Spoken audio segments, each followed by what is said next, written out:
Assalamualaikum warahmatullahi wabarakatuh.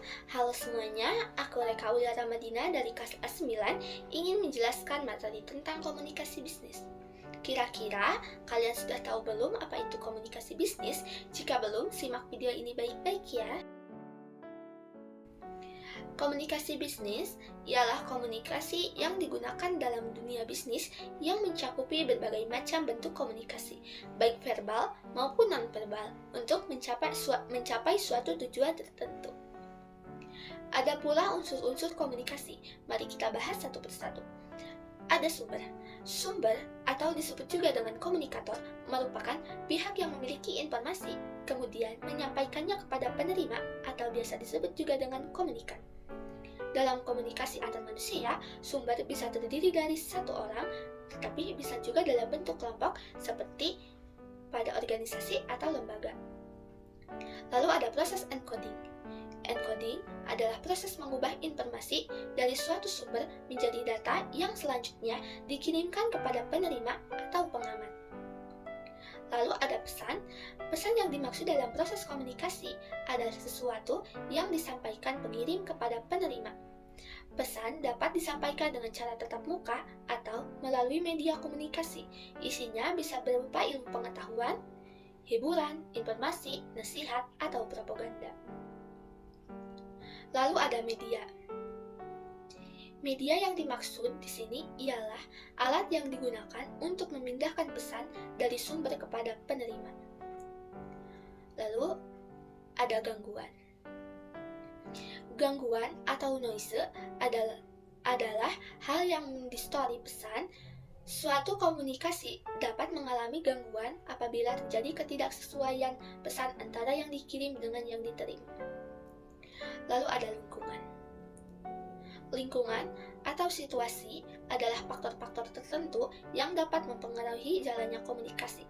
Faktor ini dapat digolongkan atas 4 macam, yaitu lingkungan fisik, lingkungan sosial budaya, lingkungan psikologis, dan dimensi waktu.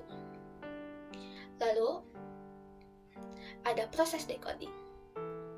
Decoding adalah proses kebalikan dari encoding, yaitu data yang telah dikirimkan oleh sumber menjadi informasi yang dimengerti oleh penerima. Lalu ada penerima. Penerima adalah pihak yang menjadi sasaran pesan yang dikirim oleh sumber. Penerima bisa terdiri dari satu orang atau lebih, bisa dalam bentuk kelompok atau negara. Lalu ada pengaruh. Pengaruh atau efek adalah perbedaan antara apa yang dipikirkan, dirasakan, dan dilakukan oleh penerima sebelum dan sesudah menerima pesan.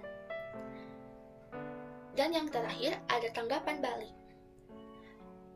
Ada yang berpendapat bahwa umpan balik sebenarnya adalah salah satu bentuk daripada pengaruh yang berasal dari penerima. Akan tetapi, sebenarnya umpan balik bisa juga berasal dari unsur lain seperti pesan dan media, meski pesan belum sampai daripada penerima. Bentuk dasar komunikasi. Pada dasarnya, komunikasi terdiri atas 2 bentuk, yaitu komunikasi verbal dan komunikasi non-verbal. Mari kita bahas satu persatu. Komunikasi verbal. Verbal adalah pernyataan lisan antar manusia lewat kata-kata dan simbol umum yang sudah disepakati antar individu, kelompok, bangsa, dan negara. Jadi, komunikasi verbal dapat disimpulkan bahwa komunikasi yang menggunakan kata-kata secara lisan dengan secara sadar dilakukan oleh manusia untuk berhubungan dengan manusia lain. Menurut Larry L. Barker, bahasa memiliki 3 fungsi. Yang pertama, ada penamaan. Penamaan atau penjulukan merujuk pada usaha mengidentifikasi objek, tindakan, atau orang dengan menyebut namanya sehingga dapat dirujuk dalam komunikasi. Yang kedua ada interaksi. Fungsi interaksi menekankan berbagai gagasan dan emosi yang dapat mengundang simpati dan pengertian atau kemarahan dan kebingungan. Yang ketiga ada transmisi. Informasi yang kita terima setiap hari sejak bangun tidur sampai tidur kembali, dari orang lain secara langsung maupun tidak langsung, atau bisa disebut dengan media massa. Inilah yang kita sebut dengan sebagai fungsi transmisi. Book mengemukakan agar komunikasi kita berhasil, setidaknya bahasa harus memenuhi 3 fungsi, yaitu untuk mengenal dunia di sekitar kita, untuk berhubungan dengan orang lain, dan untuk menciptakan koherensi dalam kehidupan kita.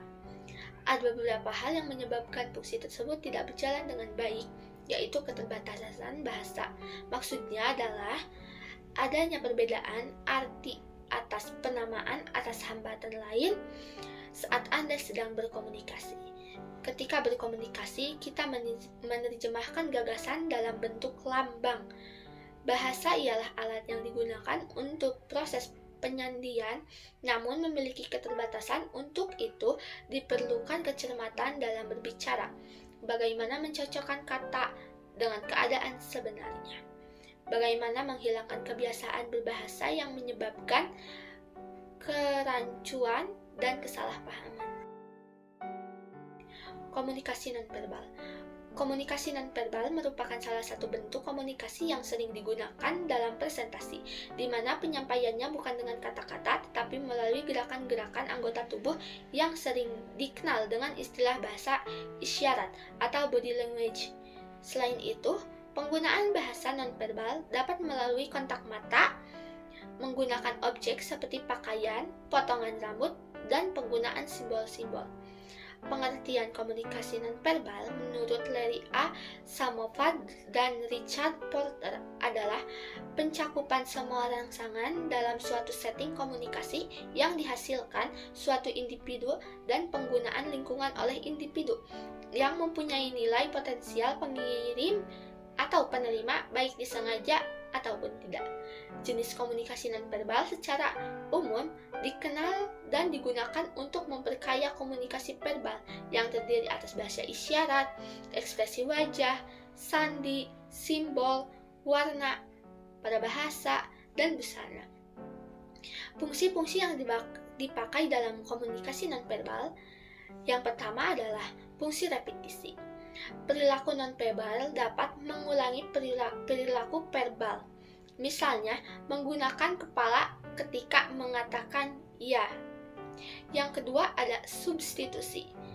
Perilaku nonverbal dapat menggantikan perilaku verbal. Jadi, kita tidak perlu mengungkapkan dengan kata-kata. Misalnya, menggelengkan kepala ketika diajak ke tempat sesuatu, yang berarti gelengan kepala tidak mau atau tidak bisa. Lalu, fungsi regulator. Perilaku nonverbal dapat meregulasi perilaku verbal.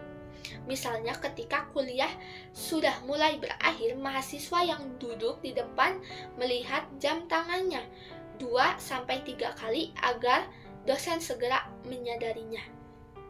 Lalu ada fungsi kontradiksi. Perilaku nonverbal dapat bertentangan atau membantah perilaku verbal.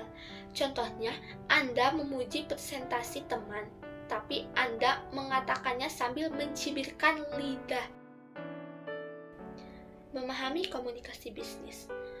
Hal yang patut diperhatikan untuk mencapai kesepahaman dalam komunikasi pada organisasi atau bisnis. Yang pertama, pengarahan atau directing. Maksudnya, memberikan pengarahan kepada karyawan yang belum memiliki pengalaman yang cukup dalam menyelesaikan pekerjaan. Yang kedua, pembekalan atau coaching, yaitu memberikan pembekalan kepada karyawan yang telah memiliki pengalaman yang cukup dalam menyelesaikan pekerjaan. Yang ketiga, ada dukungan atau supporting, memberikan dukungan kepada karyawan yang telah mengenal teknik-teknik yang dituntut dan telah mengembangkan hubungan yang baik dengan seorang manajer. Yang keempat, ada pendelegasian atau delegating. Maksudnya, karyawan telah memahami dengan baik tugas-tugasnya, pekerjaan yang harus diselesaikannya, sehingga mereka layak untuk menerima pendelegasian tugas dari manajer. Baik, mungkin itu saja yang dapat saya sampaikan. Mohon maaf bila ada kekurangan dan kesalahan dalam pelafalan kata. Semoga ini bisa menjadi manfaat bagi kita semua. Terima kasih. Wassalamualaikum warahmatullahi wabarakatuh.